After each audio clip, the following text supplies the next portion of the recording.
I thought he had a good fastball, both of them, his sinker, his cutter, and he used his other pitches really effectively. But his stuff was really good tonight. And, we needed this. We lost a tough game last night where we kept chipping away and weren't able to, end up winning the game. But just a big performance by CC. In games after you've lost, he's now 6-0 with an ERA well under 2. What do you think that means to him to be that stopper again this year? Well, I think it means a lot. He's pitched really well this year. He had a few starts where he had lost his cutter, but he found it again, and it sets up everything for him. But I think he takes a lot of pride in that. He's been that guy his whole career that you could turn to when you needed a big win, and he still does it. When you lifted him, I believe he retired 12 straight. Any temptation based on the way he was throwing to leave him out there for the ninth? There's always temptation, but I think, as a manager and a pitching coach, you're weighing the risk-reward there. We have a long year to go. He's had some minor cleanups the last couple of years on his knee. He's not 25. He's not even 30 anymore. So we just thought it was best to get him out. And if we would have had a long inning like that, I would have taken him out anyway. Wally. Joe, does the way CC's pitching to some extent make it easier to deal with the struggles of Tanaka?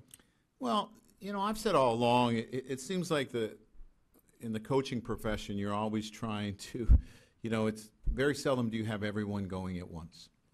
I mean, that's the bottom line. There's always the fix-its during the course of the year, whether it's you got 5 guys going in your lineup and 4 aren't, or you got a guy struggling in the bullpen and the other 6 are doing well, or you got a starter struggling and you're trying to fix it. So, Tanaka has been a guy that we didn't really spend much time the last 3 years, but this year we've had to spend a little time. We'll continue to do it.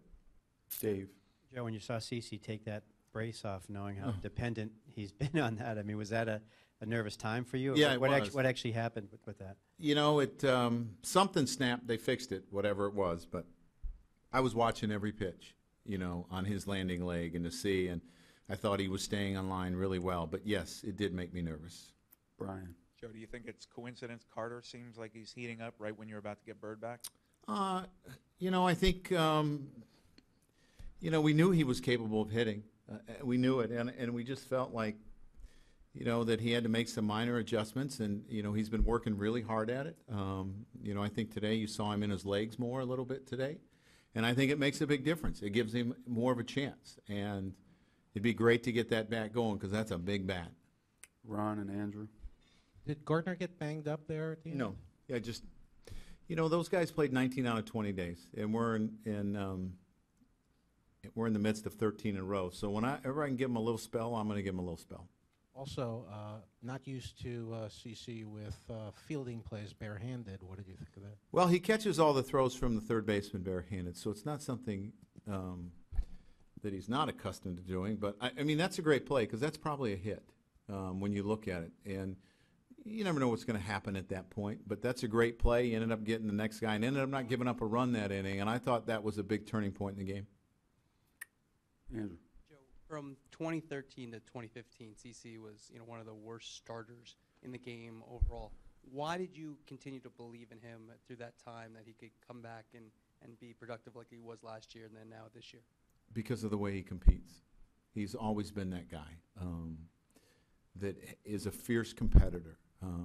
And when you have that in you, you have the ability to make changes and to figure things out. And it took him some time. It took him some time to figure out what he had to do. But there's a lot of heart in that guy. And you can go back to when he was throwing every 4th day, trying to win a championship for another team, what he did for us. We've always seen that. Susan. What did the umpires say about the ball that went through the fans' hands? Well, he just said that, I didn't put my hand up right away. And it's something I kind of want to talk to the league office about in that situation because there is no way that as a manager you think anything happens in that situation. If a guy catches it, I could see if he doesn't catch it, the other manager sees the guy reach over. It's hard. I'm watching the ball, and we can't see that. And they just felt like I didn't do it in time. I felt I did do it in time. Even though I didn't put my hand up right away, I thought it was within 30 seconds. So it's something I want to talk about the league office. It's a very tricky play. It doesn't happen very often. If it's not the third out, you're going to be okay in that situation. But when he catches it, I don't see any reason to put my hand up because I figure he just caught it.